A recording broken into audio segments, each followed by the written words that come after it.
It feels so strange to be on live after it's been like a week and some change, but it feels like forever.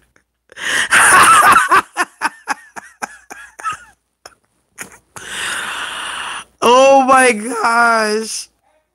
Yeah, I feel it. I was just coming on and I was laughing to myself. And I was like, I haven't been on in like a week and a half, and it feels like I haven't been on in ever. I'm like, people are gonna be like, what the fuck? Where's you been? Oh, I didn't abandon you guys. I sure did not. Where have I been? It was midterms. It was midterms, and like I had to focus on school. School was getting really, really crazy. Hey, yeah, school's getting like I had a lot of assignments due. I had exams to study for. It just got real weird. Like not weird, obviously it's very normal, but it just got really, really like hectic. And I didn't prepare myself for it. You know what I mean? I was just like, okay.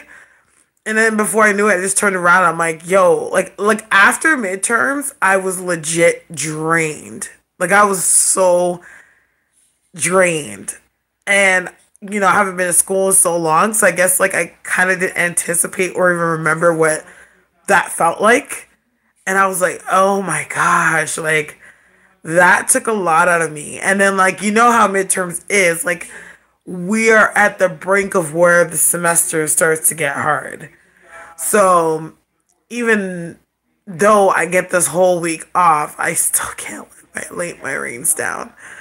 But how are you guys? It's a full moon on the 24th, which is in 2 days. In 2 days, well, technically tomorrow, is the start of, drum roll, we will be moving in the sign of Scorpio, which is my sun sign. So, Scorpio season is like just the best season. And it's such a weird time right now because this is the last full moon before I turn 33. And 33 is a really big number. It's a master number. I'm actually a life path 22, turning 33. And I've been going through a lot. And then the Venus retrograde came in before I turned 33. Oh my gosh. If I tell you guys what the past week has been for me, like mentally, emotionally, physically, spiritually, it's so intense. Like I've had so many revelations about myself, my life, like just so many things. A lot of victories. Like I've realized I've released a whole lot, a whole lot. It's just insane. It's just insane. Like I feel like I'm floating on a cloud. Like I feel like I don't can't explain how I feel. I can't explain how I feel. Like I just feel so alive. Like I feel like I haven't been alive for as far as I can remember. And I feel like I feel like I literally was reborn. I can't, yeah, like that's how I feel. I feel, there we go. I feel reborn. I feel like a huge aspect of myself that I once knew, or a narrative that was very accustomed to, like died. And I'm like, how the fuck did that happen? Like I didn't even see it coming. I didn't even see it coming, but here we are, and I'm like, well. But how you guys been? Yeah. Oh, you're a Taurus. Elf, the full moon's in your sign, Miss NYB. So I wonder how. Ooh, child. I wonder how it's gonna be.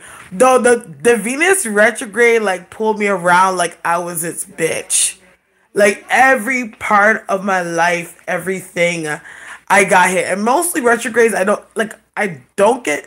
I'm not trying to like. It's not like actually it's not even anything to brag about, but like, I'm not trying to be like whatever. I usually retrogrades don't usually affect me. Like they do, but slightly.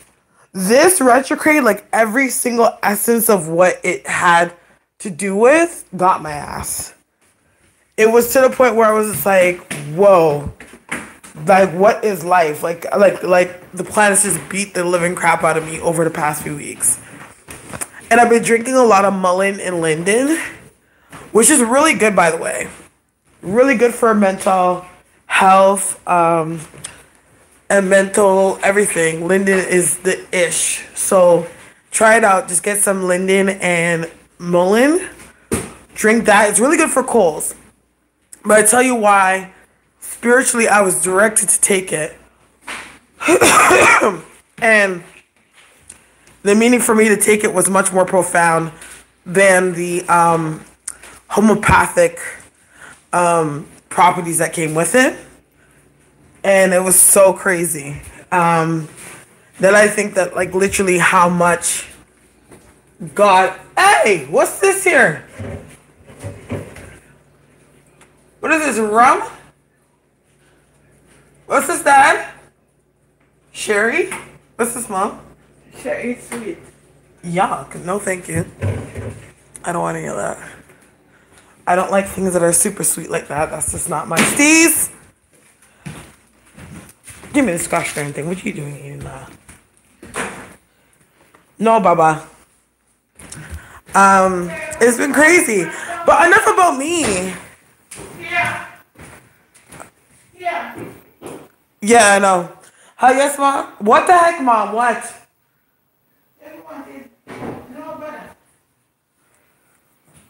Hello? My mom does not understand the rules. Not everyone knows my real name. And then she always does this. It's always when I get on live. And I'm like, okay, let's not go for this again. It's not a big deal, though. I don't give a shit at this point now. Always people can watch old videos of me and see my real name, but I like to keep my personal life, and my psychic life. So that's just the way I am. Get out! Get out of that! Oh, shit. Come on, why is he taking sitting here? No. Why would you put videos in there? Hold on. Mom! Hold on. Yeah? What the heck is that? Oh, she get out of here.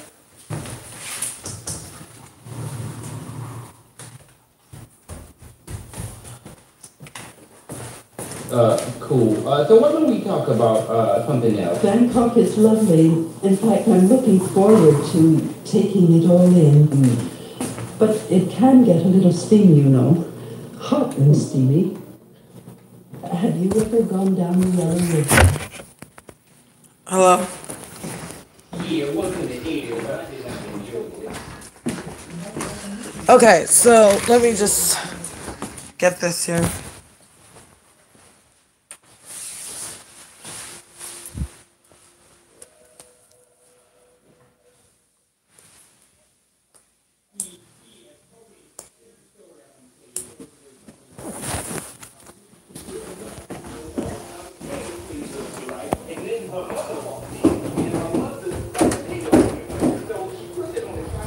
Hello? Okay, so tell me what's been going on with y'all, because I feel like I haven't talked to you guys in a very long time. So I'd like to know what's going on with you guys.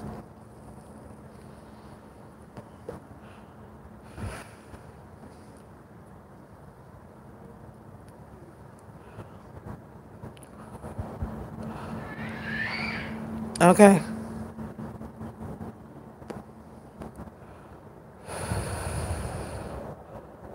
Hello? Let me see what Chris said. It does start with a T. Oh, nice. It does start with a T. My name. New position at work. Working. Okay. I'm going to win the Mega Millions. When you win the Mega Millions, make sure you remember your faithful psychic, House of Stars. You know. I'm not asking for much. Just a small loan of $1 million. putting job application and trying to remain insanity in the retrograde. Ooh, child. I feel like you should hear something better by the next week. Like, it's gonna be here until the 16th. Just a million or two. And don't put too much emphasis on us loan, what I said. Yeah. So my birthday is coming up, guys. My birthday's in like 2 weeks.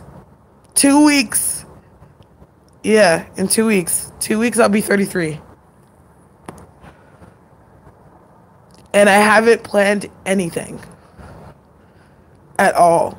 It's just, yeah, for sure. It's my 33 birthday. I consider this birthday a milestone. Typically, I would have wanted to go away, and that was what was on my mind. But this was an idea before I started school, and now that I'm in school, I'm kind of skeptical if going away would be a good idea. It all depends on what's going on in the week that I'm gone, or that I decide to leave. But I was thinking about making it like a long weekend thing, but it's kind of hard because my Thursday, like one of my crucial days for school is Thursday. And if I were to go for a long weekend, it would be like a Thursday to like a Monday kind of ordeal. And I don't know if that's possible. Like if I was going to go away on the weekend, I can't go that far. Like I would have to go somewhere in the States, preferably. But I don't know. Do you guys have any ideas? You know what? Where are you guys all from? I was thinking about going to New Orleans. I wanted to go to New Orleans, but yeah. I know that Ebony's from New Orleans. DC. Thank you. I get that a lot, especially in school. Like somebody was like, "Oh, I thought you were like 24." And I was like, 24? And this extra was like, "Oh, you look like you're like 26 or so." I'm like, thanks. I'm like, fuck, I'm not. Like half the people in my class, I'm like, I could be your mother. If I decided to have a kid at like anywhere between 14 to 16, I could have easily been your mom. That's how much older. And they're like, no. I'm like, yeah, I'm that much older than you.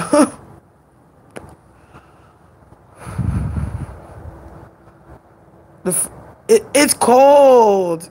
It's cold here. Yeah.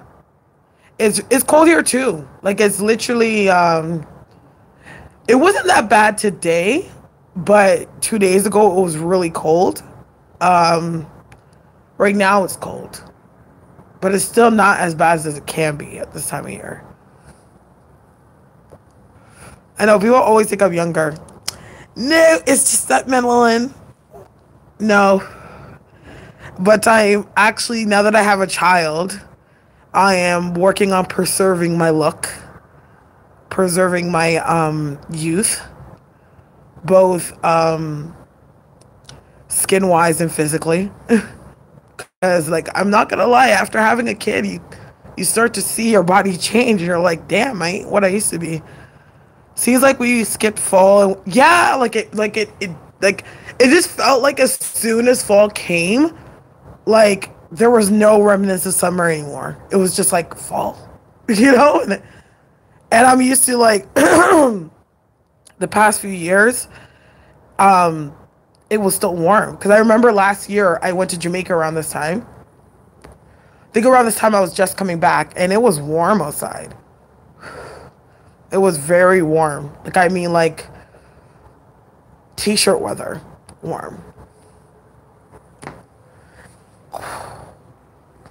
It's so crazy to think that that Jamaica was a year ago, because it looks crazy because last year, Ocean was like about 5 or 6 months, or about to be 6 months when we went. And, like, he was this little baby. And, like, now he's this big, tall 1.5-year-old that's like in the 90 percentile in height and body weight and everything. It's just like, it's so crazy to think that, holy crap, that was only a year ago and you're like this whole superhuman now.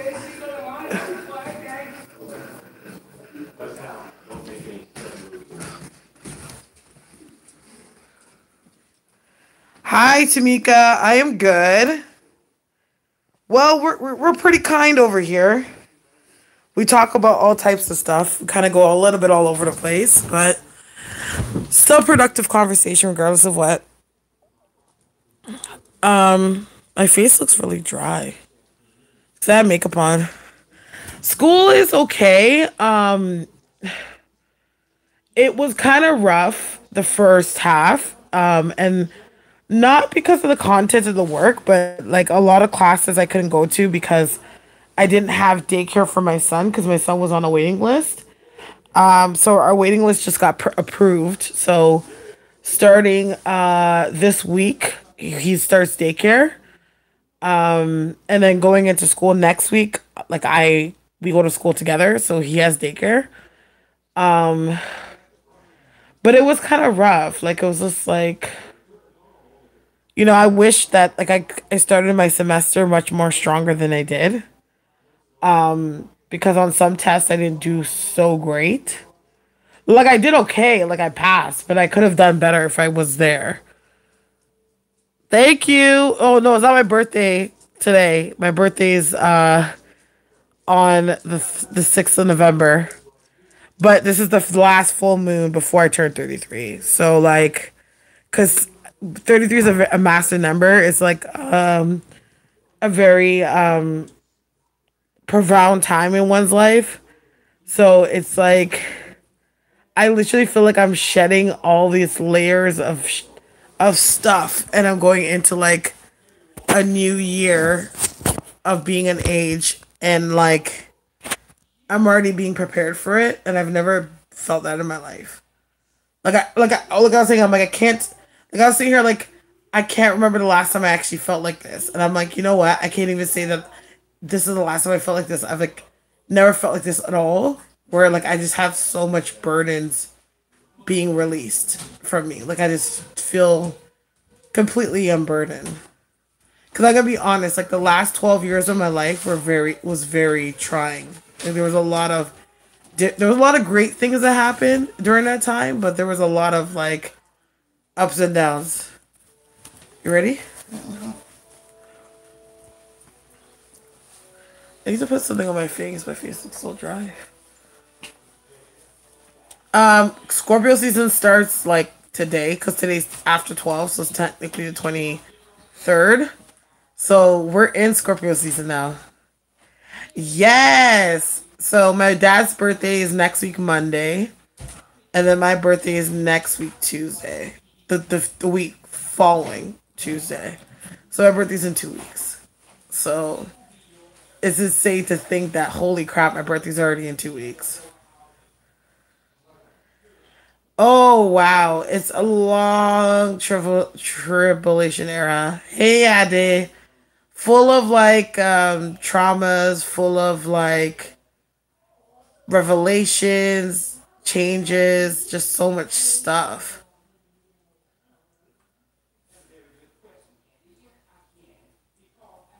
And you know what though? It all depends on what Scorpio meet. I know that when we are not good, we're not good. Like when you meet a Scorpio that's on the like not on the gray spectrum, we're pretty like intense. But I like to pride myself to think that, though I have my intense aspects to my personality, for the most part I'm pretty easygoing. Yeah, I'm pretty easygoing. Very temperamental. We can be. It depends on like where we are in our mental state. They say that about us. I don't find myself to be sneaky. I find myself to be very open. There's not a lot of things of myself that I keep secret. What do I think about pendulums? They're okay, but I just don't feel like they're completely reliable. But yeah, I don't look at pendulums as being that reliable.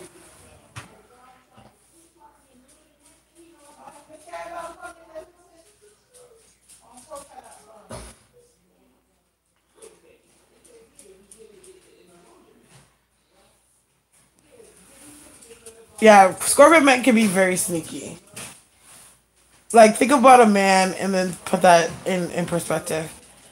Do you have any favorite numbers? 5, 2, 7. Yeah, fives, twos, and sevens.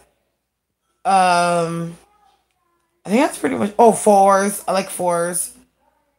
Yeah, those are my favorite numbers. Hey, Mom, hold on.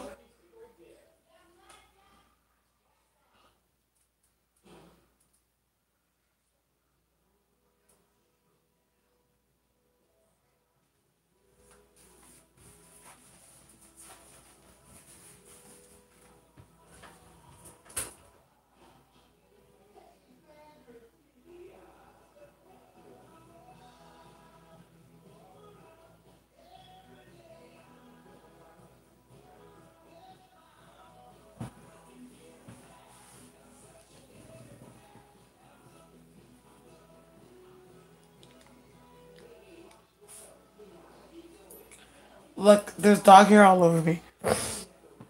My face looks so dry. It's so insane. Look, looks really dry on this camera. I need to put a little blush watch. I was wearing makeup today. I went shopping for my son. So now I can finally go shopping up for myself. Now that I bought my son everything he needs. Now that I bought Ocean everything he needs, I can finally. Okay, it's gonna be here 4 minutes.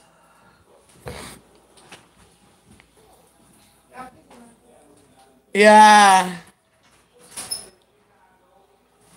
Yeah, like I just for me, like to each his own when it comes to pendulums. I just never been a person that really was attracted to divination. Like I've always been like a channeler, right? Divination for me, like how I used to treat divination was something it was novelty for me. You know what I'm saying? So I yeah, like I wouldn't say that necessarily. What can you tell us about Yamiya? I think her name is. I see a lot of info about Ashun. Yes, I know. I'll answer that in a second, but um, Yamiya is what you call it? I would say Christmas shopping. I know. Like I just finished buying Ocean all his winter stuff because, of course, and you know I'm a first time mom, so everything's like wow. So of course, last winter Ocean was about well coming from September to December. Ocean was 5 to 8 months. So going into the fall and winter, Ocean didn't have anything. Well, he had a couple things that still fit, but like he didn't really have much. So I had to buy everything back. Like I bought him like boots. I bought him like 3 pairs of boots, which I'm likely to buy much more. I got him his winter jacket. I got him this bubble vest. I got him sweaters, socks, hats.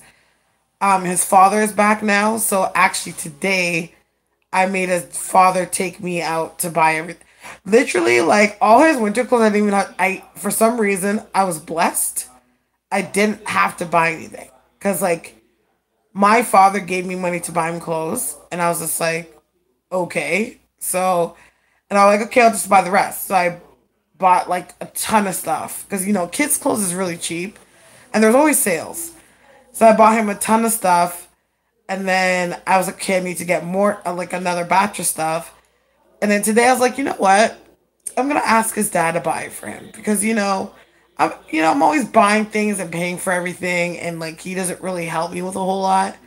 So today you're buying your son shit. So I called him and I'm like, so your son needs this, that, whatever. He was just like, okay, well, meet me at the mall and I'll come and get it. I'm like, okay, so he made me pick out whatever I wanted for him, and then he just paid for it, and that was fantabulous. So I literally got to keep my money. Like didn't have to spend it, which was really great because I have to pay for school too. So I was just like, I have like other debts. Like this weekend, I just caught up on utility bills and everything like that. So Yeah. Thank you, Vanessa. Speaking of Yemiya and Ashun, that's why I named my son Ocean. Because I was paying homage. It was an ode to Ashun and Yemiya. So Yemiya she is the star of the ocean. She is the mother of all the Orishas. Her very essence is of the ocean and the moon. So she's very connected and tied with like psychic abilities, motherhood, intuition, the moon cycles, so everything that kind of falls under that homely, motherly essence and energy is Yemaya. Yeah. Yes. Yes, of course. Don't you feel so accomplished as a parent when you buy everything you need for your kid? It's like, yes.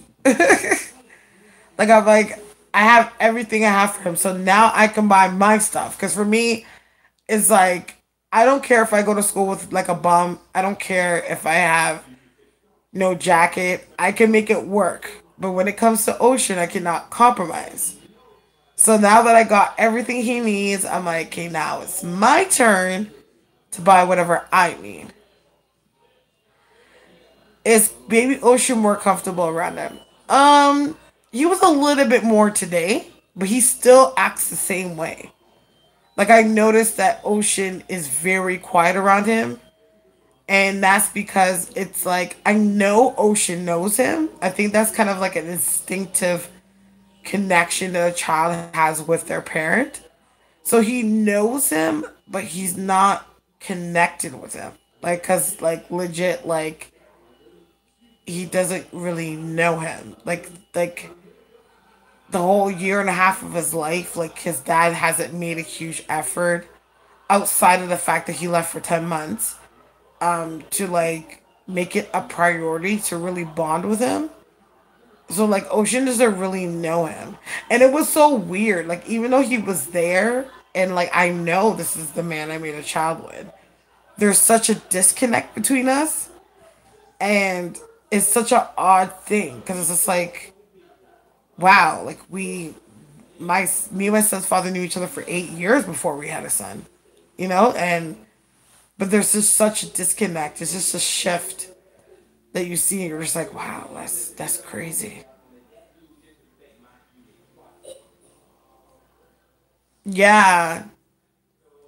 The thing is with my son's father is a selfish man. Like he's how can I say it? From what I've acknowledged, and I'm coming from a place of no emotion, which is hard to have because it's not about me. It's because in my mind, I know that my son deserves the best. And like when he's giving anything less than that, it really gets under my skin. Oh, damn. Wow. For life. Now, can I ask you this question? Do you feel do you feel comfortable, Tamika, bringing your children to prison to see their father? Or is that something that you want to shield them from? I've always wondered that. Like, does a mother feel about, like, their child's father being in prison?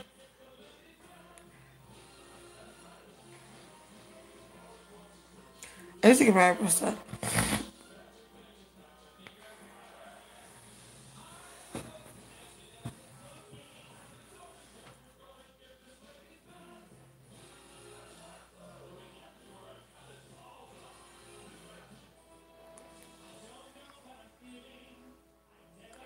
Okay, so Tamika.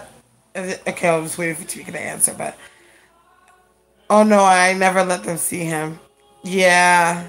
I would imagine that would be very hard for you to want to put your kids through that. Yeah. See, the thing is, with my son's father, okay, so like, I have to tally up everything coming from my son's father's background coming till now. So my son's father came here to Canada when he was really young, and he came here by himself because both his parents live in Africa. So he came here when he was like 17. So my son's father had to fend for himself, and my son's father doesn't have the best relationship with his family either way. There is an energy of abandonment and rejection when it comes to the energy that surrounds my son's father and his family. My son's father and his family. I've noticed that my son's father has a hard time registering having real connections with people. He likes to create illusion that he does have them with you. But when it really comes down to him having to like cement his feet in something and show commitment and regard, he doesn't like, that's when he's like, yo, I gotta get out. Our relationship was fine. The dynamic it was for how many years. But as soon as it was time for him to like be serious about life, that's where things change. The thing ultimately with my son's father, because he had to raise himself and he had to struggle and he had to go through a lot of trials and tribulations, and for a greater part of his life was, and to be honest, I would say even up until now, it's like he's never lived life. He's only knowing how to survive. So with that being said, it's like when it comes to being committed or having to slow down, that would be him accepting the fact that he has settled in life. When all even though he's been chasing this dream to be this person. So like the fact that he has to settle in life and he's not reached that goal essentially means that he is settling for life the way it is. And because he hasn't grown up with a foundation or a great deal of love around him, even though he tells himself that he loves my son, he wouldn't even fucking know how to. And he doesn't know how to love my son. Because he doesn't know how to put a child first. And that's just the way it is.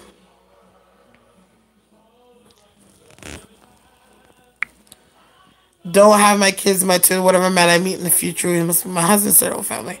Right here, same here. He didn't have a relationship with his mother or father, so he goes, yeah, I feel you. Yeah, this is, and then I'm not, like, at all, I'm not even excusing this man. I'm not even excusing this man at all. But, like, I have to be real with who I made a child with. You know what I'm saying?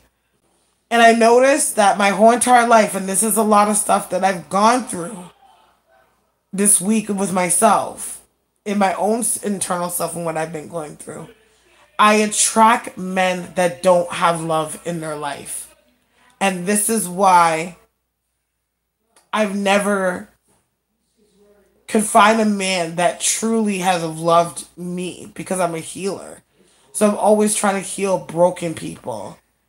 And it's funny because my son's father, when I met him, he healed me. Which was really weird.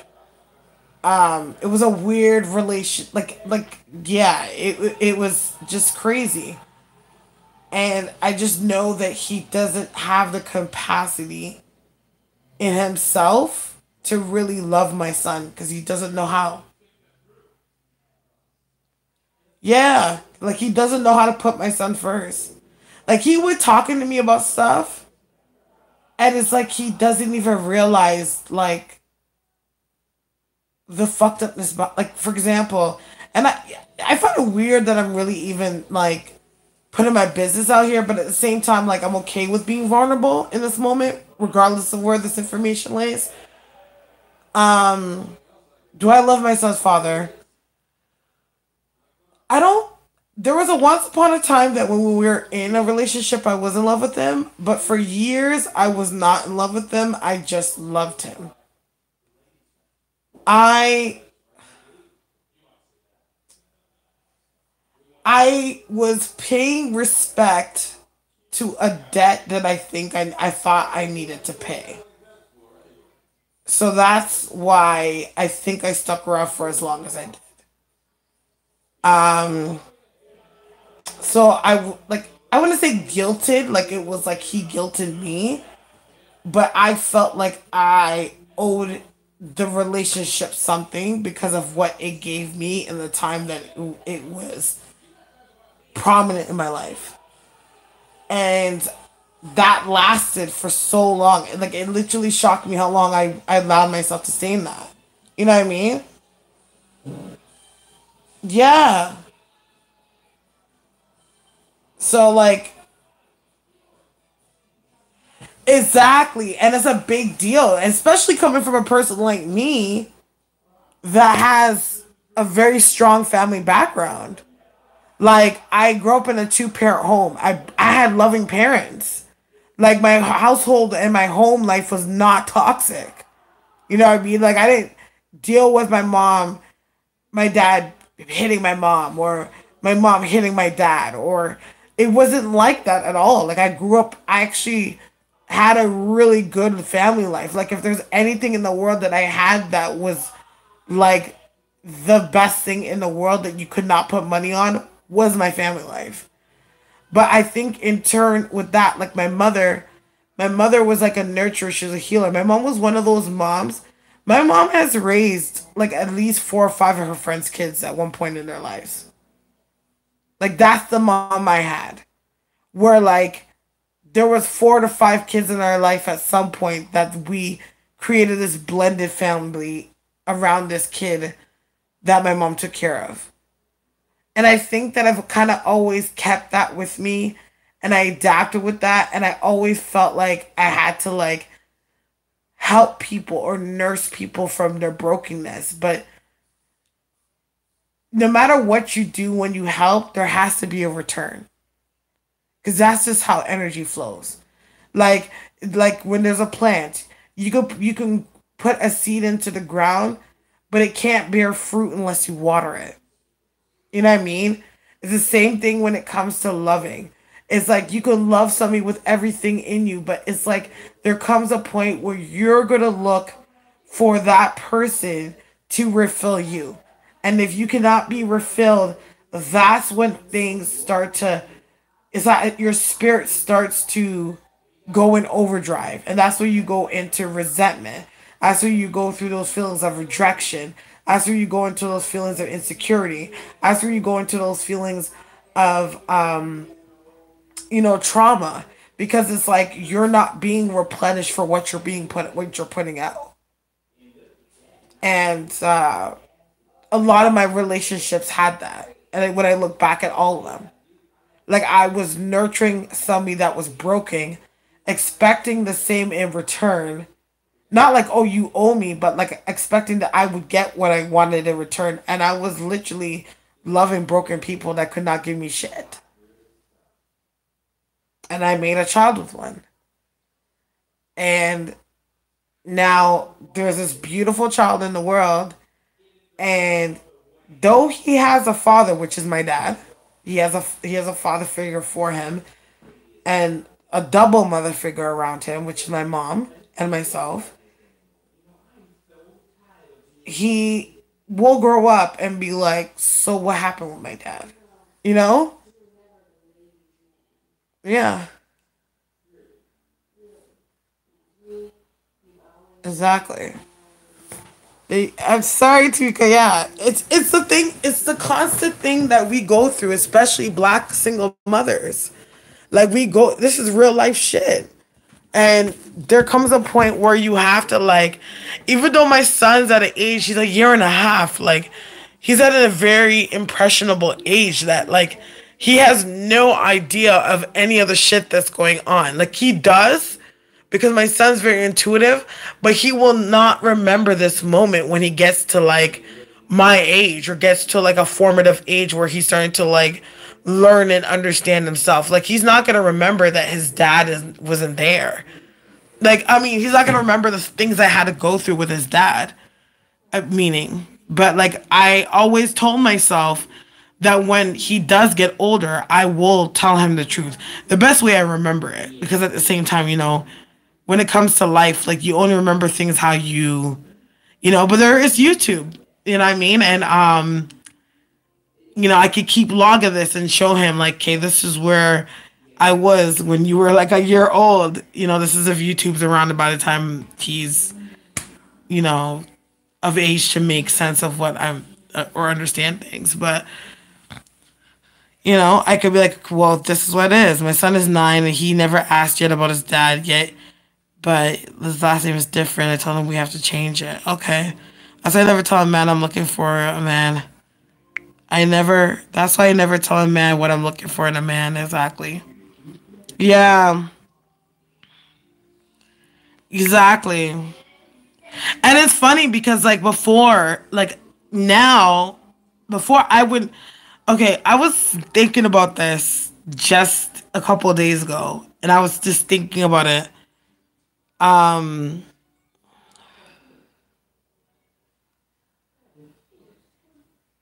Yeah. Yeah. Like, I was thinking about it the other day, like, about, like, women, You see? And let me tell you something. When it comes to a man, the most hardest man to ever date is a man that does not have a good relationship with his mother. You think the father is bad. Jeez Louise. The worst man to date is a man that has mommy issues. I dated one. And oh my heavens, no. Like, like, that was a pain that I could never, that was a pain that it was so hard to heal. It was so hard to heal that pain.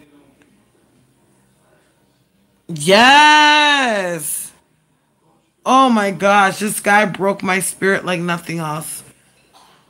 And, like, who was I? I was so young at the time. And I legit didn't even love myself at that point, at that time in my life. And I was looking for love for a man that had mommy issues. Boy, did I set myself up for some catastrophic failure that I never thought I would have. I set myself up, boy.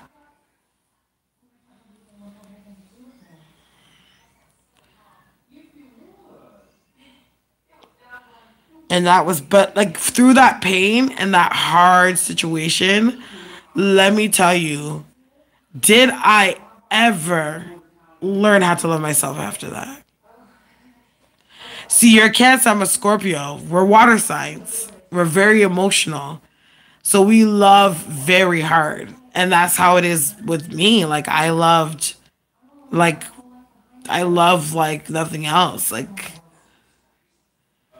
I love myself so much more now. Of course, like, we all have our insecurities. I don't think that's something that I'm ever gonna, as a woman or anyone in general, that never totally dies. But I love myself way more now. Like, I know when to walk away. Like, I know when it's like, you know what, cut it off. And most of all, the best thing about loving yourself is allowing yourself to be honest with yourself. And not just honest with yourself when it comes to the outcome or what's really going on in a situation, but being even honest with yourself when it comes to how you reacted in that situation. And the last relationship I was in, like, taught me that.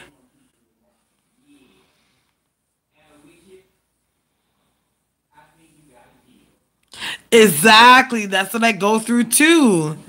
Like, guys think that, oh, I'm gonna chase them down, and I'm like, no, like, I'm not. Like, it's like, this is not an ego thing. Like, this is like like, I really went in within in this decision. Like, I really went inside myself and was like, you know what I mean?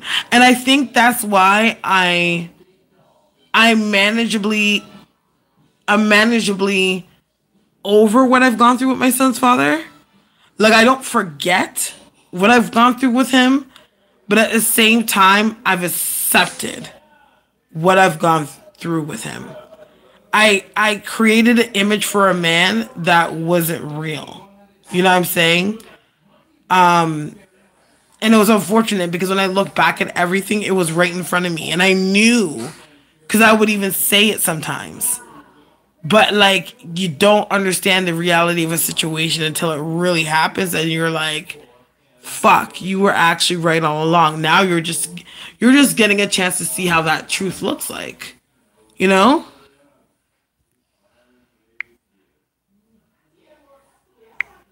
Oh yeah, I've done it a couple times, threatening and all that shit.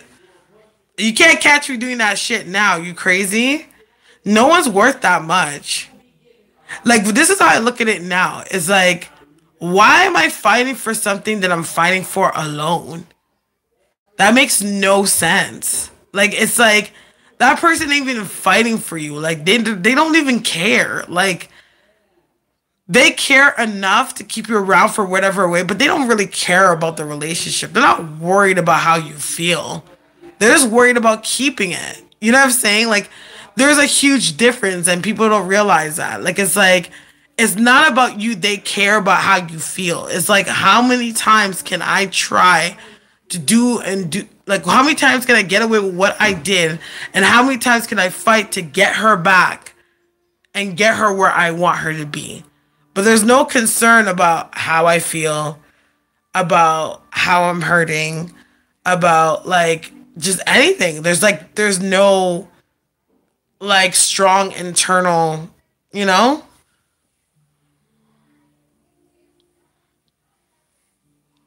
I tell guys straight. Like, I will talk to guys and I'll tell them straight. I'm like, yo, you can't love me the way I need to be loved. Like, you gotta give me a love that when I look at you, I'm like, it is worth me giving myself to you because the love that you give me. And it's not like a chasing thing. You know? I tell men I don't look for men with potential at my age. Either you have it or you don't. Right. Ain't no compromise. And that's the next thing about age too. Like, when a man gets to a certain age and he's not about his shit, and let me tell you something. I'm not talking about somebody that has fell on hard times. Because we all go fucking through it. We're all good right now. You know what I mean? Don't get me wrong, by the grace of God, some of us in this room, we're doing good right now. But God forbid, something could happen. So I don't rate my man based on economic status because things happen depending on the circumstance. But if you haven't allowed yourself as a person to grow and fight for your own self, and at a certain age you're still not doing that, that says a whole lot about who you are and what you have to offer. Like, I was dating this guy and he's in his mid-40s and I saw so much potential in him. And mind you, that's something that I would do all the time too. I always fall in love with people's potential. Like, I fall in love with people's potential all the fucking time because, you know, like, I'm a dreamer. I'm a chaser. I'm a self-assured person. Like, I'm a self-motivated person. So, like, I always look at people's potential.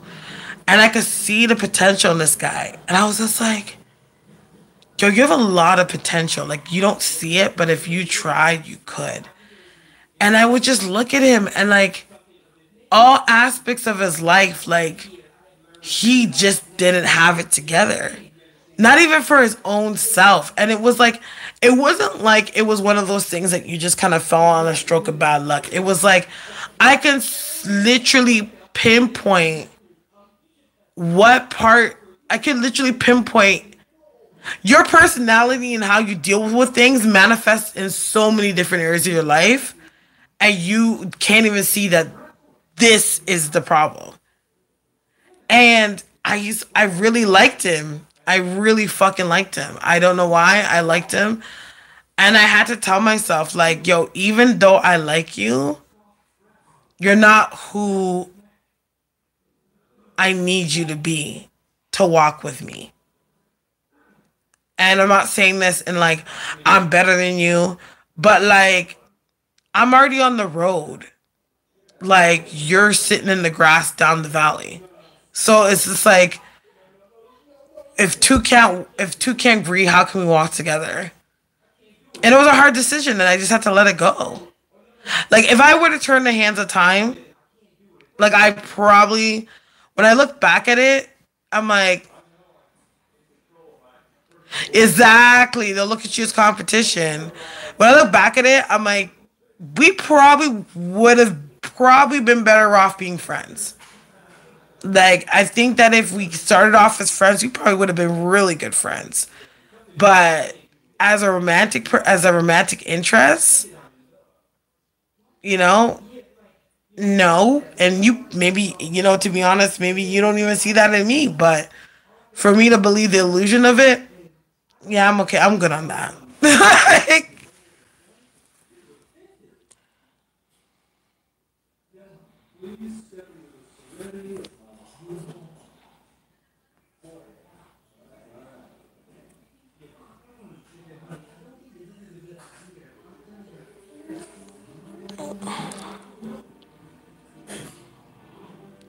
we do. We so do. We learn a lot through love.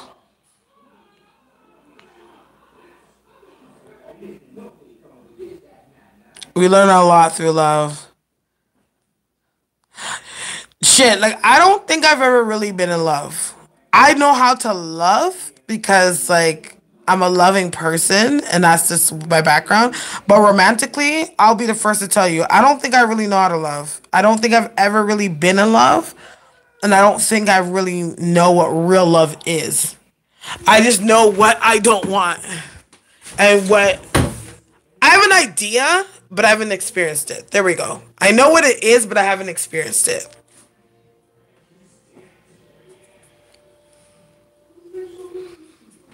Yeah.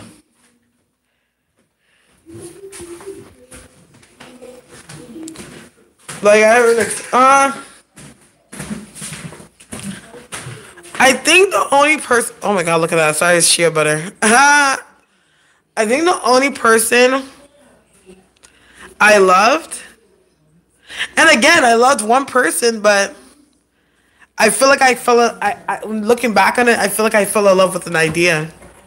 That happens to me a lot too. I fall in love with friggin' ideas a lot. The idea of what I think a person is, not really who the fuck they are.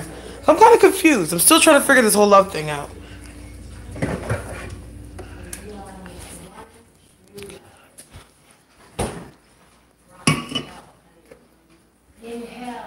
I have a bunch of fruit flies, and I cannot, for the life of me, make sense as to how and why. And it's ridiculous because there's so many everywhere.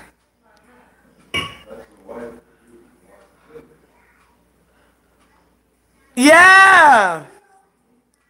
I fell into a lot of ideas. Like, every relationship, like, I could go down my list and be like, this is what I thought it was. And then when I really dissect it or look back or, like, find out new added information from a different perspective, I'm like,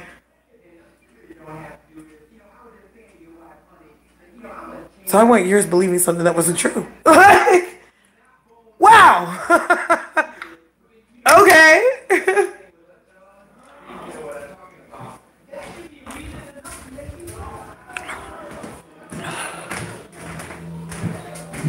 He probably did, or I'm not gonna lie, I probably could easily blame it on myself because I have a lot of offerings that I give on my altars are fruit related, like my Shin altar, for example. And I give a lot of stuff to her, so I think that it kind of was my fault. So there's a ton of fruit everywhere. And plus, obviously, they congregate mostly in the kitchen. Because, duh, that's where you would throw out food. I just need to put out a couple of vinegar and see if I could sop them up in some way. Yeah, fruits. I give a lot of offerings of fruit to Ashun. Like, cause I always get her 5 of everything.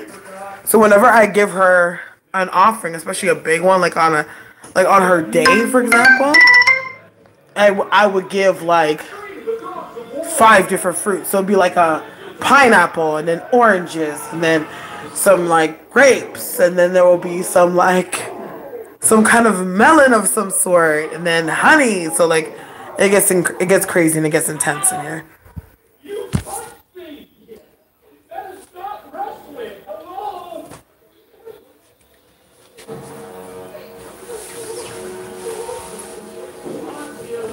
Hold on, guys. Yes, I heard apple cider vinegar is really good. I don't have any, but I have to go buy some. And you put it in a cup or something. I've tried it before and it's worked.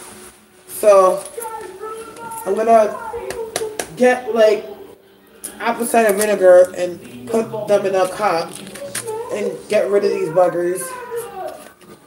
But I don't think they really last that long in cold anyways. So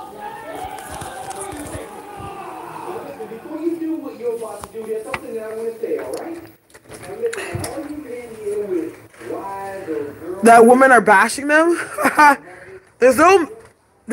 Unfortunately there's no men in this room, and a huge part of my following that are men, like straight men, don't watch me. So with that being said, when it comes to the men in this room, we all got the same fucking tea, because the gay men in my room have gone through the same situations I've gone through, because we talk about the same shit. We're both dating the same fucking sex.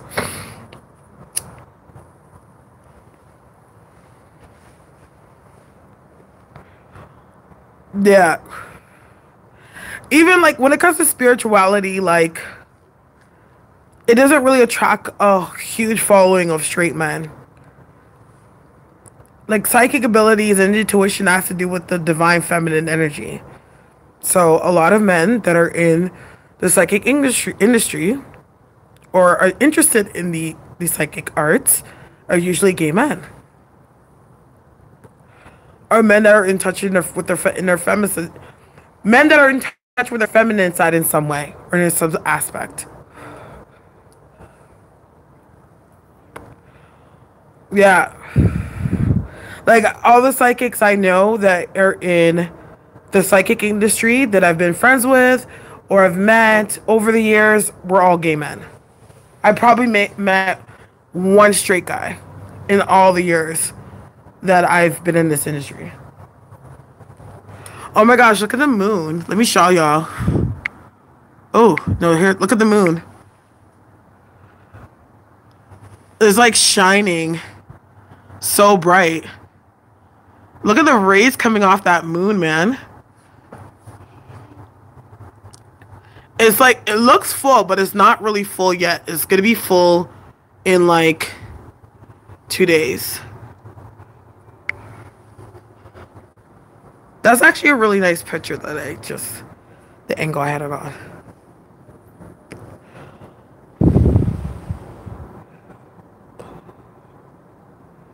Y'all never had our backs. I know. I want to date. I've dated outside of my race before, and I date black men, but I want to try dating somebody outside of the culture I'm used to always dating. I've dated predominantly African men. Like, my ex-husband was African. My first boyfriend was African. My son's father was African. I've had African boyfriends in between that. Like, I've only dated African men. So I'm like, ooh, like, I need to change this up and date. I noticed that when I attract one, I attract all the same thing. Because there was one point when I was dating this guy and he was half native. And for some reason, I was meeting all these native guys around that time. Yeah, I love black men. I don't really care. Like, I'm attracted, like, I've liked men outside of my race. Like, you know, like, why not Jamaican men? For some reason, I don't attract Jamaican men. Well, to be honest, I'm not really around Jamaican men. Like, not really. Like I've attracted them, yes, but like dated, no. I only dated one man from the islands before, and he Barbados. I've only dated one island man in my life. Like not seriously, but exclusively. Haitian men. There's not a lot of Haitian people here. There's more Haitian people in like Montreal, but here I've probably met a handful of Haitian people since I can't say since I lived here. I'm born and raised here, but in my life living in Toronto, I've probably literally met a handful of Haitian people. Yeah, I've never exclusively dated a Jamaican man before in my life, ever. Though I've had them like me and stuff and like whatever, but I've never dated one. Oh, I'm in Canada. I'm in Toronto. Yeah. I've only dated Africans. I don't know why, but they always seek me out. I've dated a white guy before. I've dated a white guy and I've dated a Persian guy before. But he was white and native. But I've dated a white guy before. But I would date a white guy. I would date a white guy. Like, I've been attracted to white males, you know? Like, I've had a crush on tons of them, but I've never exclusively dated a white guy. Yeah. He was very weird, the Persian guy I dated. But I can't say that he was weird. I think I was dating him just in a weird part of his life. Because after we dated, he seemed pretty cool when we, like, connected and talked and stuff. Like, he seemed more level-headed, but I dated him in a very weird time of his life. And it was a very weird time of my life, too. Which was very strange, because I actually just thought about him out of nowhere the other day. Like, it was like last week sometime, he just popped in my head, and I was like, fuck, really? Because I haven't talked to that guy in at least 6 years. Something like this. Because when I used to date him, like, ending of 2009, going into 2010. So we're talking like 7-8 years ago. Oh fuck, no, 8 or 9 years ago. God damn. Time flies. There goes my math. Mostly Caribbean American, African men for me. I'm going to be shocked if I fade. This was a different region, which I have no problem with. I know. I just never dated a white. Weird with me. Like, not weird with me. Actually, I think every black woman has gone through this, but a lot of the white men I've met, they fetishized me, like, and when I caught on to that, like, I just never went past the first date, because I was just like, yeah, like, I'm not gonna date somebody that I'm their fetish, like, no.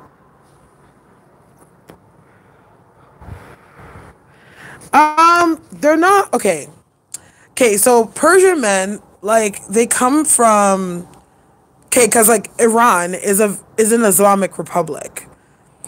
Islam is a very male-driven or male,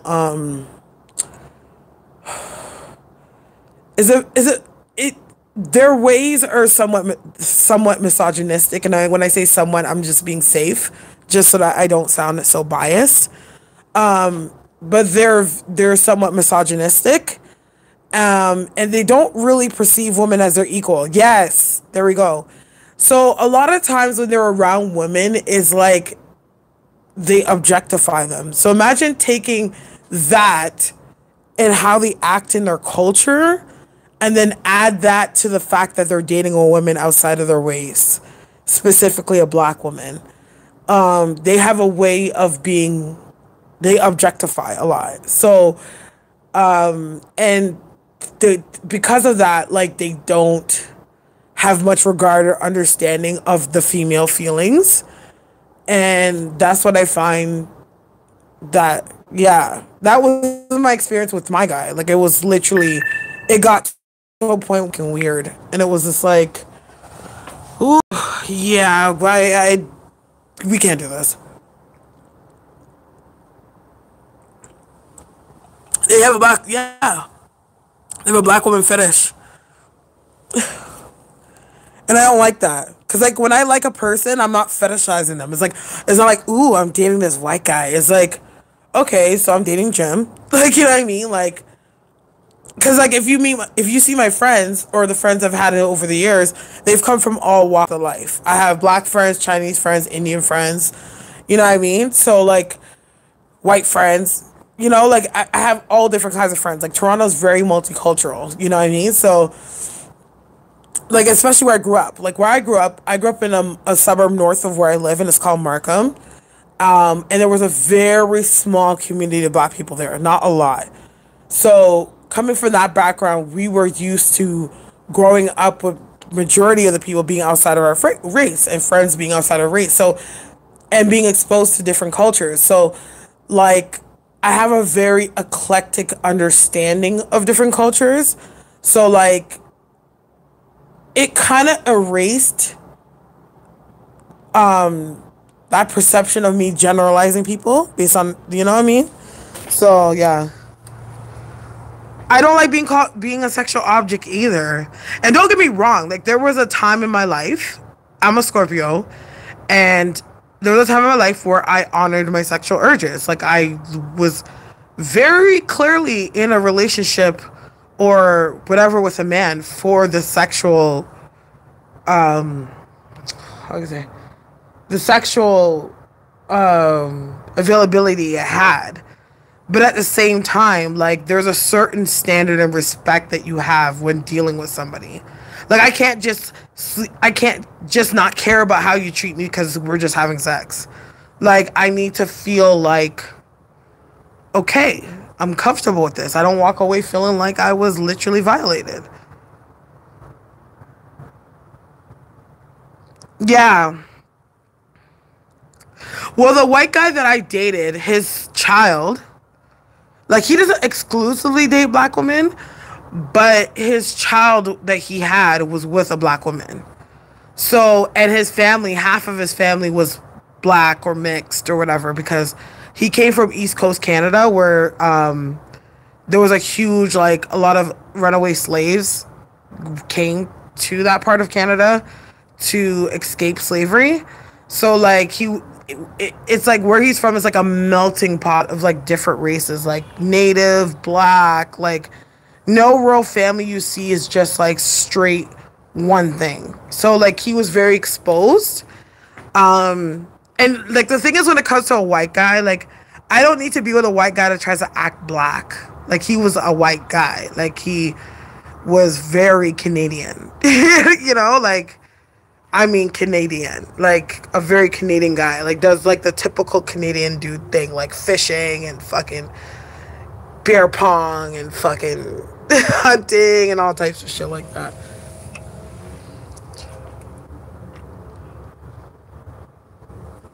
Yeah, I don't really care for a wigger.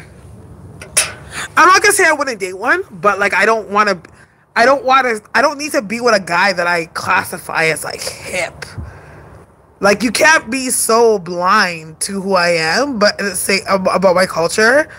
But at the same time, like I don't need you to stage or put on this persona to like accommodate the difference between you and I. Like that's just too put on for me, and I don't like it. My head wrap is not on properly. Yo, I be really coming on this live looking like fucking trash, but whatever. I'm giving you the authentic eye.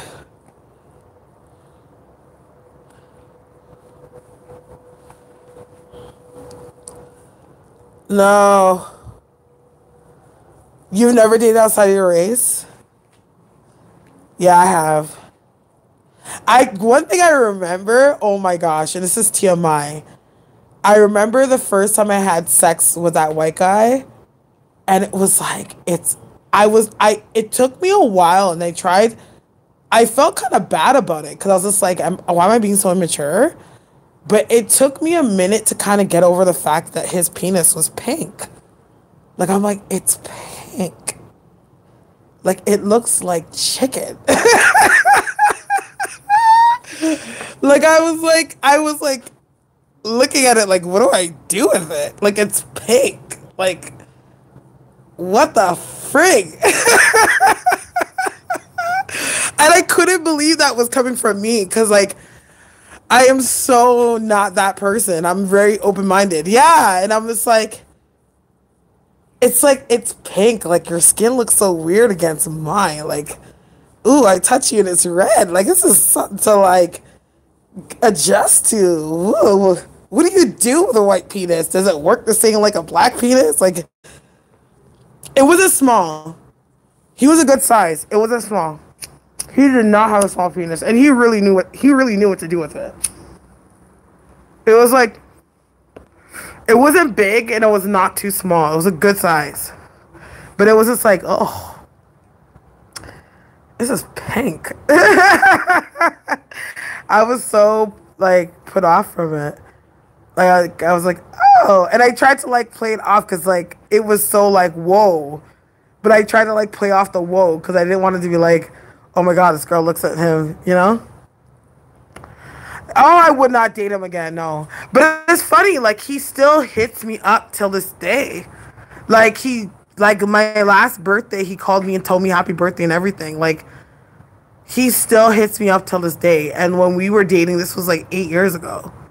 And he'll still hit me up till this day. Like he's moved on. He has like he's not married, but he's in a like common law relationship with a woman. They just had a baby last year. I know. Our relationship was so fucking toxic though. It was so toxic because I met him in a very weird time in my life. Like I was like 24. Yeah, I just turned 24. Or was just about to turn 24. I was going through a divorce.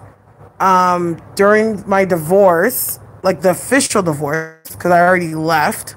Because my ex-husband, I left him, and we didn't start the divorce proceedings until like 2 years after I left him. But he was still trying to get back with me. I didn't want to get back with him, but I didn't have the heart to really. I didn't know what it was even the heart. Like I didn't even know what I was doing. Like I was still like in this weird space of like, am I going to go back with him or not? And then during that time that I left him, I met my son's father. And then we dated for a bit and I just broke up with him. And so I had two guys that wanted me back. And then I met him and really liked him. It was so fucking weird. So I met him at a weird time in my life. So I was very vulnerable. And he took advantage of that. And it was a really weird, toxic relationship. Very toxic. But now we're okay. Like, it took me a long time to, like, forgive him. Because there was a lot of deceit in the relationship. So, yeah.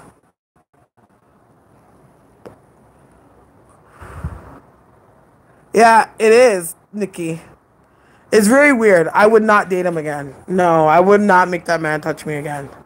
Absolutely not. I know what comes with that. But I think what it is with him, what really got him with me was like, I was like the realest chick he's dated. And I was the one that really knew him. Like he was really good at playing up personas that he wanted people to believe of him or what those people wanted to believe of him. And I like cracked the code and really saw him for who he was. And along with other things, I think that's kind of like why he still holds on, because like in all aspects of his life, he's not necessarily the most realist person. Oh gosh, hold on. My phone's on 5%. So yeah, that's what happened with him. So now I've grown and, you know, learned to love myself. Because when I was dating him, I did not love myself at all. I was going through a very weird stage in my life. So, but, you know, when he texts or he calls, I'll talk to him and entertain him.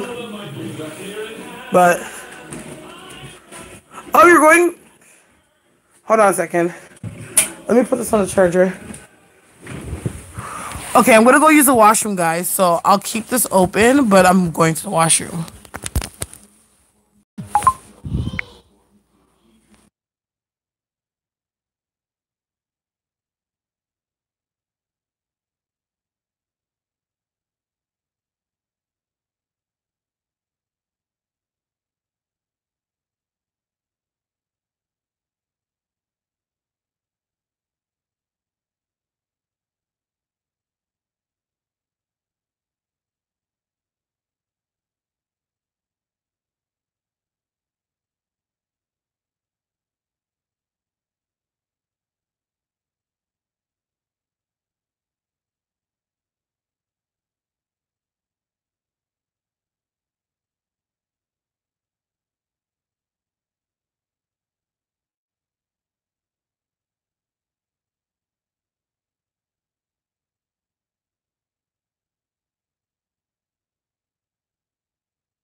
A lot of people probably left. I don't know if anyone heard me say that I was gonna go use a washroom. I had to use a washroom, and then Ocean, his movie finished, and now he's tired. So I had to go put him, you know.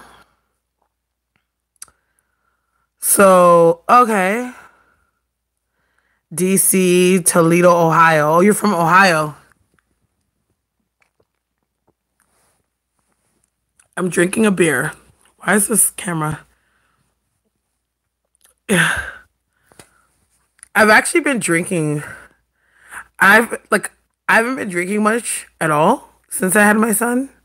Well, even before my son, I stopped like drinking, and I used to be like a drinker. I used to have like love to drink, but like lately, this past week, for some reason, I've been having a few drinks. So my dad had beer in the house, and I was just like, I feel like having a beer, so I'm drinking one. Okay, hold on. Oh, by the way, weed was legalized in my country last week. Let's see.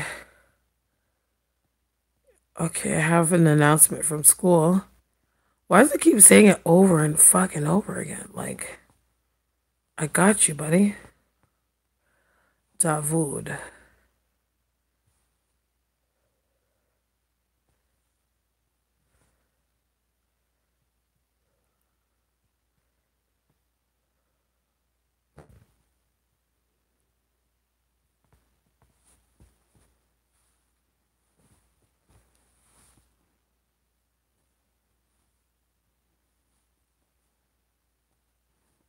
Root beer is good. Oh, this is not root beer. This is like beer. Alcoholic beer.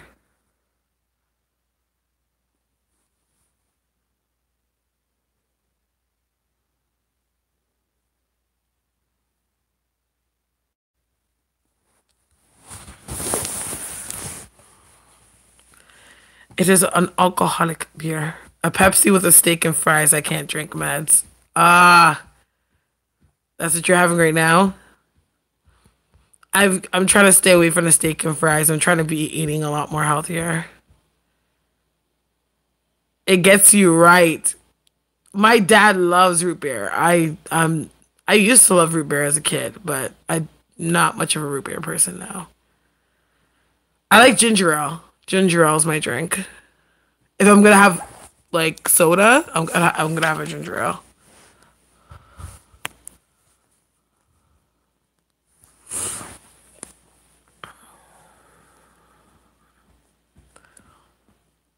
What do you guys like to eat? I'll start. I love anything that's Asian.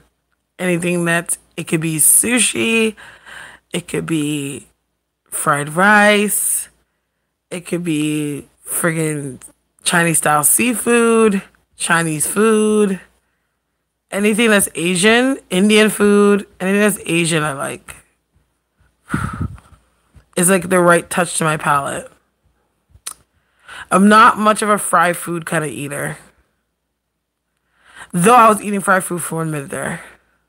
Thai, Chinese, Mexican, Lebanese. Ooh. It's hard to find good Mexican food out here because there's not a lot of Mexican people here, so you don't get that. It's not like authentic. I think I probably went to like one like authentic Mexican restaurant out here. But now there's not a lot of Mexicans here. Actually, Mexicans are just starting to come to Canada now. But back at like for a good minute there was like no Mexicans here.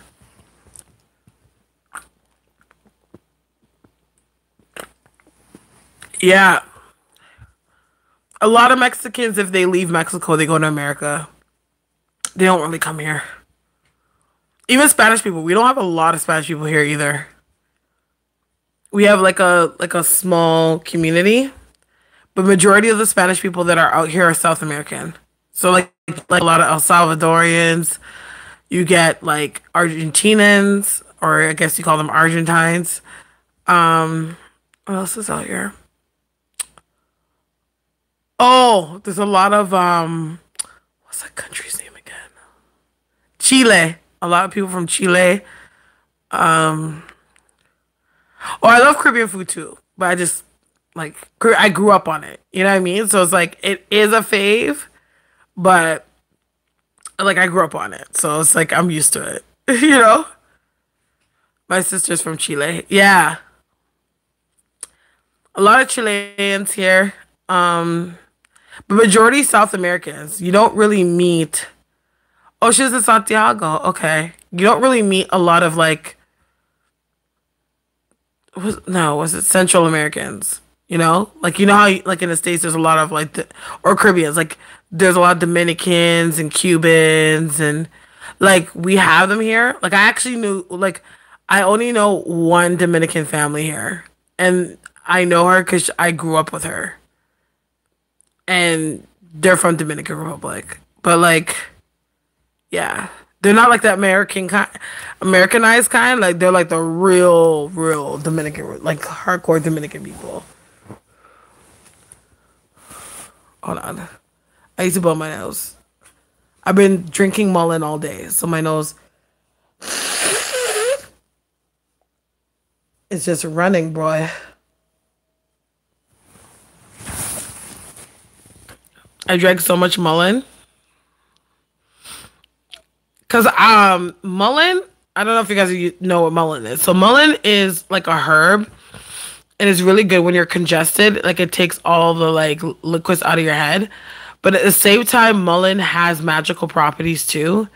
And mullein's really good to be used for like people that have been bewitched, or it brings you to your right mind. You know what I mean? Like it clears your mind. And I've been drinking a lot of it. Because, like, I've noticed ever since I've been drinking it, been purging a lot of mental thoughts I shouldn't have. Oh, he needs Mullen. Like, if he drank, I swear, if he fucking drank Mullen for, like, a week straight, 3 times a day, he would be brought to his right mind. It's really good. I'll tell you a little story how I stumbled upon Mullen, or how Mullen came in my life. So last week, or 2 weeks ago, another reason why I wasn't on live. I got the flu. So I got the flu. I got it from my mom. Thank God Ocean didn't get it. I got the flu from my mom, and like I was sick like a dog, but I held on strong until the weekend because I was like, okay, I can't afford to miss any days of school. So I was going to school still, and I was sick. I was so sick. But like it wasn't that bad. It was just like it was manageable. You know? So I was going to school, and as the weekend hit, it hit me like a ton of bricks. So I was talking to my friend, and she was just like, yo, you should drink some Mullen, because like that's what I give my kids. Like it really like draws out like all the mucus and everything. So I was like, okay, cool, I'll try it out. So one day, like I was doing like candles really heavily last week, right? And I was gonna go buy candles, and out of nowhere, like I was like, okay, I'm gonna go to the store and buy candles, and I literally had enough time. It was like 8 o'clock, so I only had enough 8:15, so I only had enough time to like go to like one store because you know I don't drive. Because so just as I stepped out of my house, my friend is at the end of my driveway, and I'm like, what the fuck are you doing here? And she's like, oh, she's like, yeah, because she drives Uber. She's like, I drive Uber, and I dropped off somebody down the street from you. So I was like, well, let me just stop by and go see the baby and her and see how she's doing. And I'm like, that's insane. I'm like, and I called the Uber myself, and she's like, it's funny they didn't go to me. And I'm like, yeah. And she goes, guess what? She's like, you know what? I'll take you to the store. So she takes me to the store, and I get my candles. And I just thought about, I'm like, you know what? Because there's this herbal store that's like up the street. And they used to have like a huge like herb section in bulk. I'm like, and they said they were gonna get it back. So I was like, okay, let me just go check if they got it back, which they didn't. But I was there, and there's a spiritual man that works at this herbal store too. And out of nowhere, like I was fine, like I was in good health, but like for some reason I started coughing profusely, like coughing, like literally I couldn't stop coughing. And he was like, you know what? I'm going to show you what to get. He goes, get Mullen and get Linden and mix those two together. And trust me, you'll be fine. I'm like, okay. So when it comes to herbs, homeopathic herbs, though they have a lot of like strong homeopathic abilities, they also have magical abilities. So usually when I see homeopathic herbs, I always try to see like what's their magical uses so that maybe I can use it sometime. So I looked it up and I was like, yo, okay, like that's cool. You know what I mean? And I looked it up and I started drinking it and I noticed like all these crazy thoughts that I once had started like coming into my psyche and then clearing out. Coming into my psyche and clearing out. And then when I looked it up, I'm like, oh my gosh, like, because thoughts and like words and things are like spells, you know what I mean? So like I was like cleansing myself. Tarragon, let's see.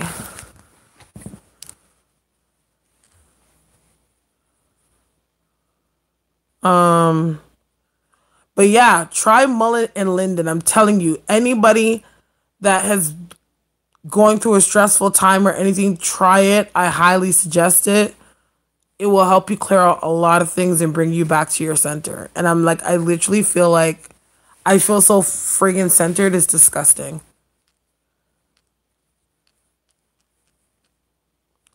Okay, so tarragon.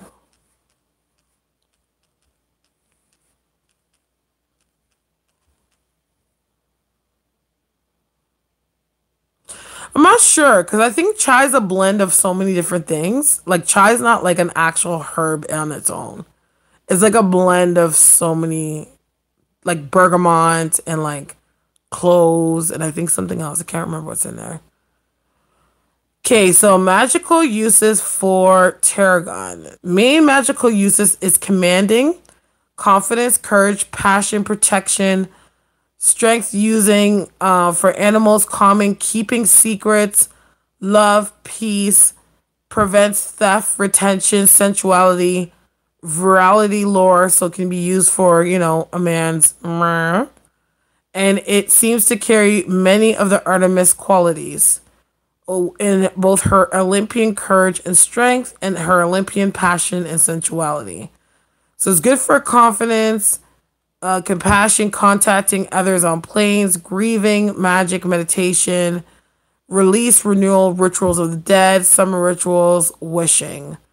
So if I were to use this, I would use this because I would use it in something for love. Which is because it has Venus. The planet is Venus and it has air and water elements. So I would use it for love. If I was going to use it in magic, I would use it for love stuff. And I feel like this herb would work as a good seal, a good commanding seal of whatever you're trying to petition. And I would use it in a sense so love, protection, love. Something's telling me that you need this for self-love. That's the reason why you got it. Like my guides are telling me that it's self-love as to why that has been brought into your life. Yeah, like self-love work. Something tells me if you can, I would Google it, but something tells me that you need to drink it. Like you need to make it in a tea and drink it. Like don't use it in a candle. Internalize it. Yeah. Drink it. Because like, you know what? Tarragon, water your emotions. Like you need it to center your emotions when it comes to love.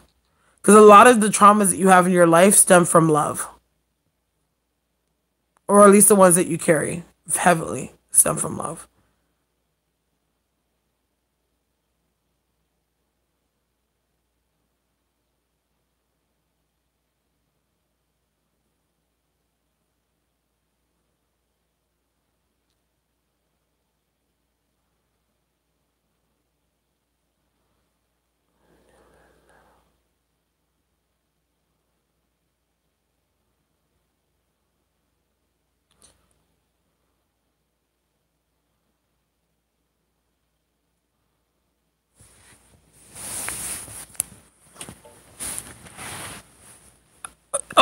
You like, oh my god, you're a psychic. What do you think? You're coming to this channel and I just do this shit for fun? Trust me, I'm far more qualified to do other things than to come online to claim to be psychic.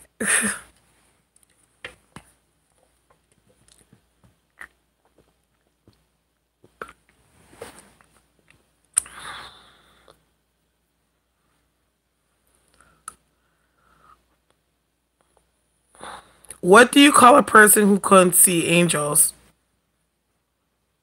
Like a psychic, a clairvoyant. Clairvoyant. She is very gorgeous to me. I did have face. I just thought of that. Yeah, clairvoyant. Clairvoyant. Clairvoyant is to see. Clairaudience is to hear. Clairsentience, I think, is to feel, to smell, to taste. And claircognizance is like clear knowing. You just know. I have a lot of the clairs. I'm clairaudient, clairvoyant. I just don't smell really. And claircognizance. Like I just know. Like I'll like if I pick up something, I just know. It's just like I know it. You know? I don't doubt it. It's just there. And that's it. And if I'm wrong, I'll take it. But I just know.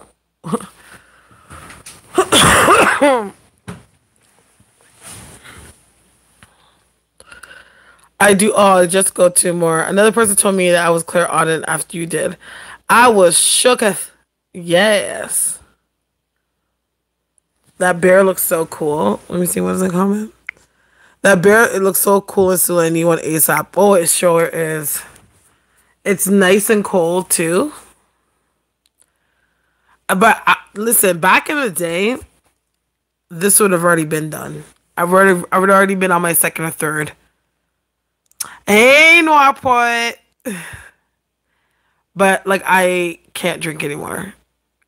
Like this, I would drink this one beer and be satisfied. Which to most people that know me or most people around me that used to drink with me, that would be complete insanity to them. Like what? You only want one?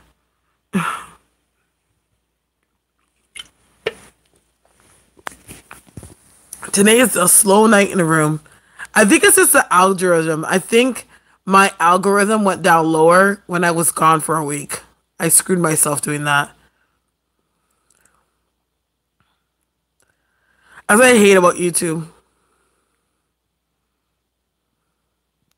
Yeah, that's clairsentience, but that's definitely a huge trait of empathic stuff. You being empathic.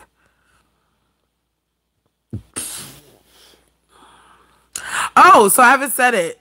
If you guys would like for me to answer a psychic question, it is $7 for one question and $10 for two questions, which is payable through my PayPal. The link is in the description box. So whenever y'all are ready, I'm here.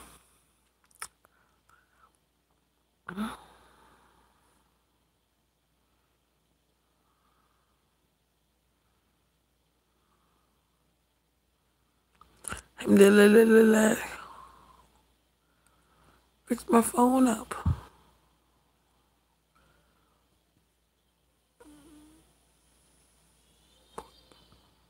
My child. I thought he was sleeping. He is not. And I'm not surprised by that because the full moon is coming up and it's in his sign. So that it's going to cause... Is that what this is dollar signs for? What dollar signs? What dollar signs? No, do not send it through YouTube. Send it through... Dang. Does it feel weird now our 30s is an alcohol? Yes, it's me. I'm telling you. Before I had my son, pay on PayPal through... Yeah, thank you, Jamie. Before I had my son, I stopped drinking. Because from the time I was like 24 until I was like 28, I drank very heavily. Because I used to party a lot. So I was drinking a lot.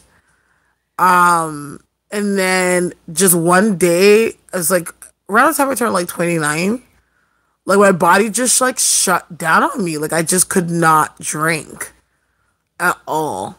And I just stopped drinking. And I remember stopped drinking, and I instantaneously dropped like 20 pounds. from like not drinking. And then cuz I gained a lot of weight. I like me as a person, I drink alcohol, I gain a lot. Like right now I'm heavy, but this is my heaviest cuz obviously I just had a child. But typically like when I gain a lot of weight, it's when I drink alcohol. And then I didn't drink for like almost 2 years or something like that. I was drinking occasionally. Like I drink once every like 2 or 3 months. But I could still like hold my own. Like I could still drink a lot, you know?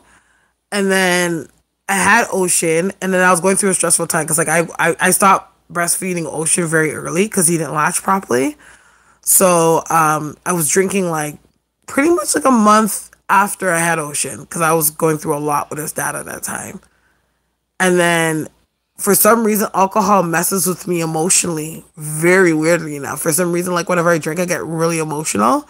So I stopped drinking just so I could heal. And then I picked up drinking again in like December. And then I realized it's like, wow, drinking's just not for me anymore. But for some reason, this past like week, I've kind of been drinking more than usual. Not often. I really have like 1 or 2 drinks. But I've been drinking. I drank on Friday. I drank on Saturday. I had 1 drink yesterday. And I've been drinking today. So I've drank like every day since Friday. Which is very odd. For me. Because that's not common.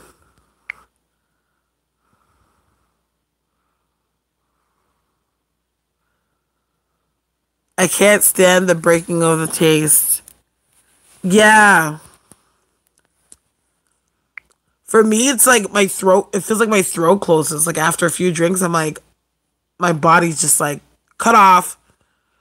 I can't drink, but a few kinds I drink will eat before. Rare. My mother drank when she carried me, so I don't know.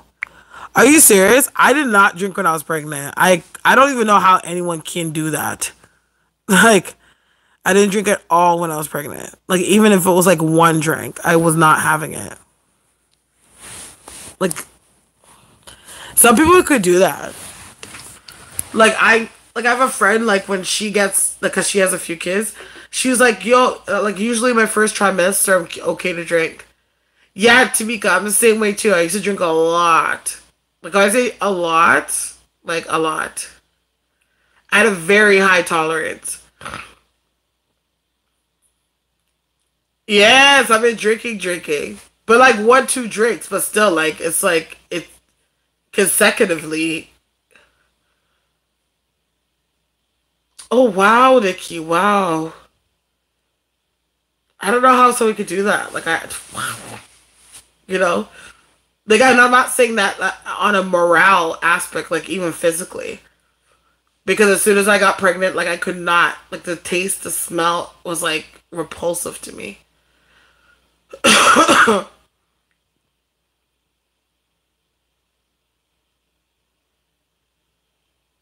Wow, Tamika, no, I wasn't doing all.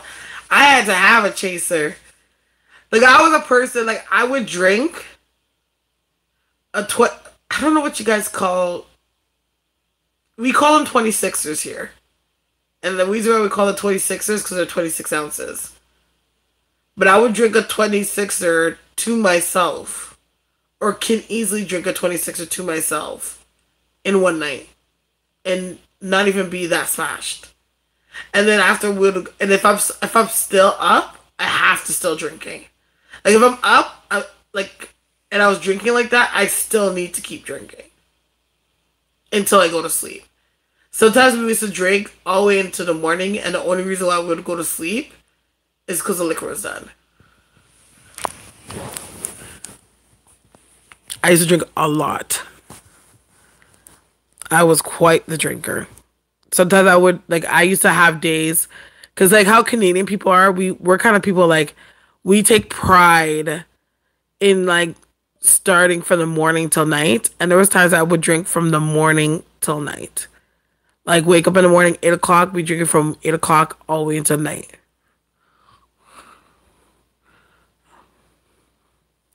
But you see, Tamika, and chances are, and who I was back then too, like, I was drinking to numb myself from all that was going on. It was just to numb me. That's how I used to treat root beer.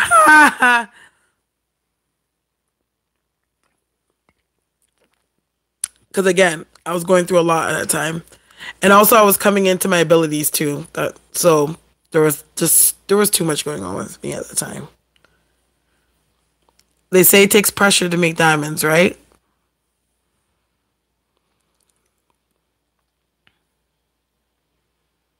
I need to start my diet soon. I've been loafing. I was supposed to start in September, and I didn't. But I think I'm ready to start soon. I just need to like just get into it. I started a bit before, like I was working out a bit. Hi, Evelyn. I was working out a bit, and then school just made me fall off. Yeah. But I've been switched like I'm like literally like my body like adjusts to when it's time. Because what made me gain a lot of weight was because when you have a kid, the first 8 months of Ocean's life, I didn't have a babysitter. I had to do everything myself. I couldn't eat. So I used to order out a lot. And I got into this habit of like eating out all the time. And I've gone to the place now where I'm like tired of it. I'm like, ugh, like I just don't want to eat out anymore. I'm just tired of outside food. And now I'm like craving more healthy stuff. Like I'm like, okay, I need a salad. I need water. I need this. So like I'm readjusting. It is, but I don't know if it's baby fat though. I can't blame it totally on Ocean because I didn't gain any weight from the pregnancy. Because when I gained my pregnancy, I only gained like Ocean. I gained water in him because I really only gained 20 pounds when I was pregnant. And Ocean was 8 pounds. And I would imagine with all the water was an extra 10 pounds. I only gained the baby. Because as soon as I had the baby, I got even skinnier than I was before I had my kid. You know? And then, yeah. And then after that, I just ate out. I was just eating what was convenient.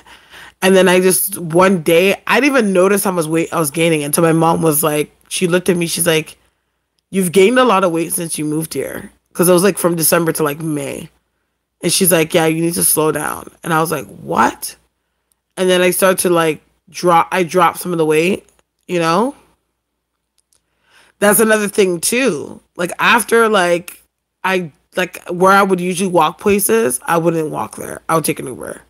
You know, and I gained weight. But now I'm just like, okay, my body is feeling different now. And I just feel unhealthy.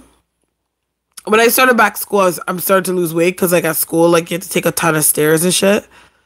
But like I remember like taking the stairs and I was getting like winded. And I was like, what? Like, listen, I've never been winded to walk. Like, if anything that I've always like was good in my health was my cardio. Like I could walk anything, anywhere, go anywhere, and it was nothing to me.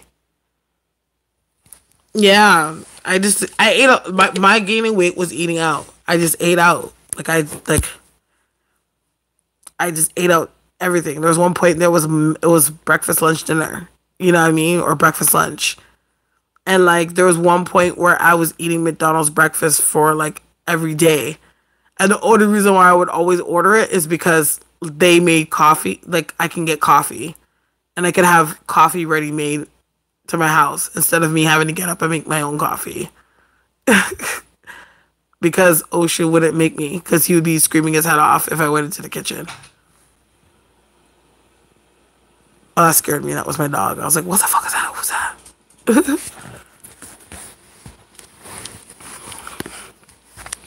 Wow, tonight is a quiet night. Like, people have barely even messaged me, too. Like, I'm looking at my phone and I'm like, what? No one, like, really gives a shit about me tonight.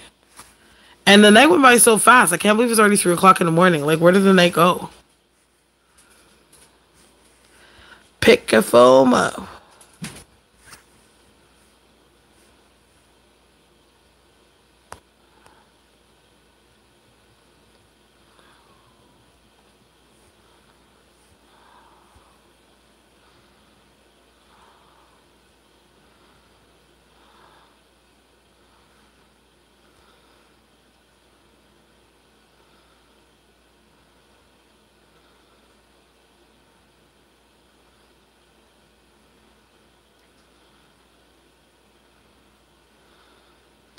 This girl has some serious.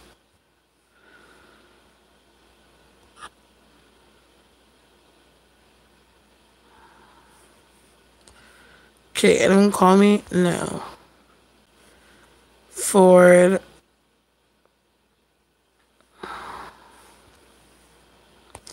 I know people send me these fucking chain letters. Who cares?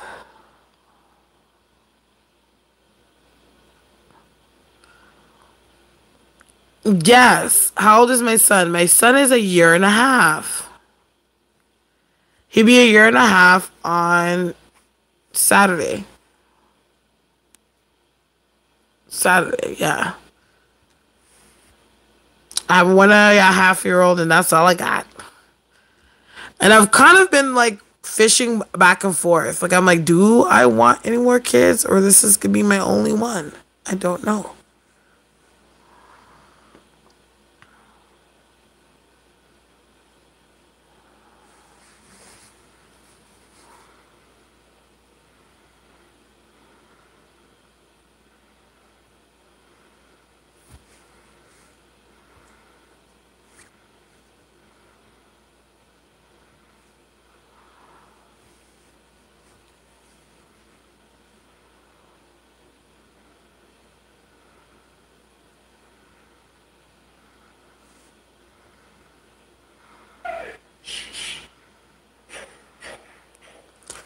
You think I'm gonna have another boy?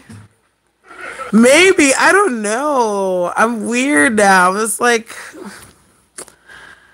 I just see Ocean and I'm like, I can't picture myself with any more kids. Like, he's like such a central focus in my world. It's just like I do want to have one more, but I literally would want to give myself 2 years before I have another child. Because any older than that, like, I would imagine that, and I didn't have an easy labor. I had a very easy pregnancy, but not an easy labor. So I would like to at least give myself some time to actually get into shape and be in good health before I have my second child. And if it's in God's will, I want to have my second child vaginally because Osha was cesarean. So I don't want to do a vaginal of cesarean birth. It's not all that it's hyped up to be. Trust me. People think it's like, oh, you're not pushing. No, fucking go through the pain and push out your kid. Because if I could have it my way, I would have had my son vaginally.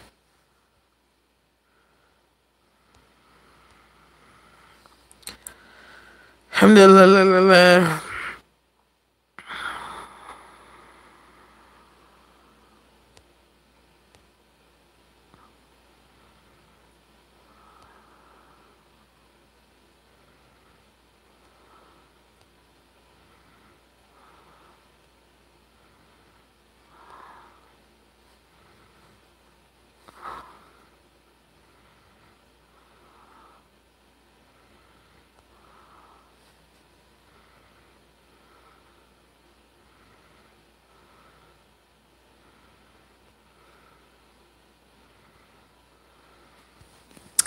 Yeah.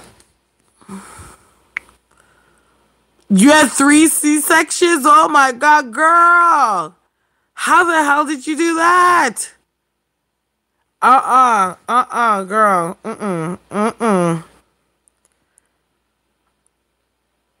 Multiple choice, 30 minutes. Announcement. I have a quiz in 2 weeks. Actually, it will technically be next week. No. Oh yeah, he did mention this though. What I don't understand is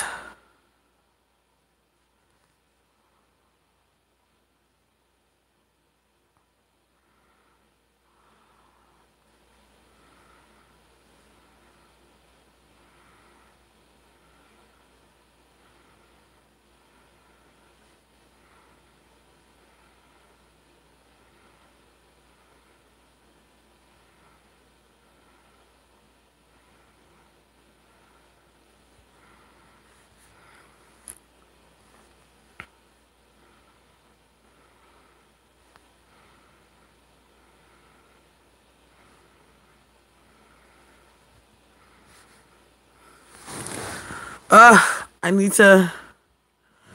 I'm looking at my grades. I gave him my essay last week. Ooh, I'm so worried. But anyways, people, I think I'm gonna come off because it's already 3:15, and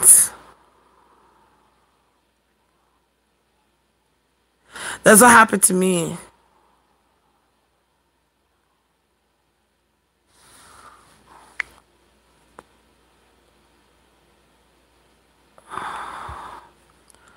It is honestly, like, I was induced, so it's not unnatural that I probably ended cesarean, but I was induced with Ocean. And I was in labor with Ocean for 36 hours, and then it just wasn't happening. So they're just like, okay, let's just have this cesarean. Like, literally at 11 o'clock, they were like, okay, it's not happening. By like 11:30, 11:27, Ocean was born.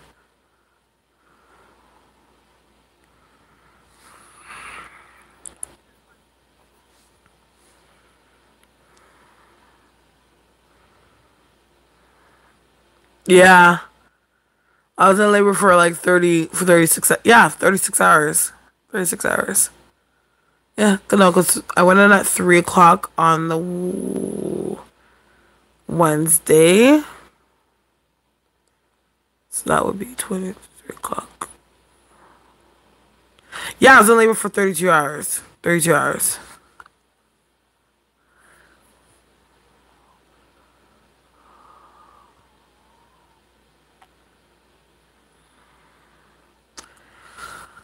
Girl, let me tell you, it was not easy. It was not easy. But listen, I'm going to go to bed. If any of you guys are interested in actually booking a reading with me, the link is in the description box.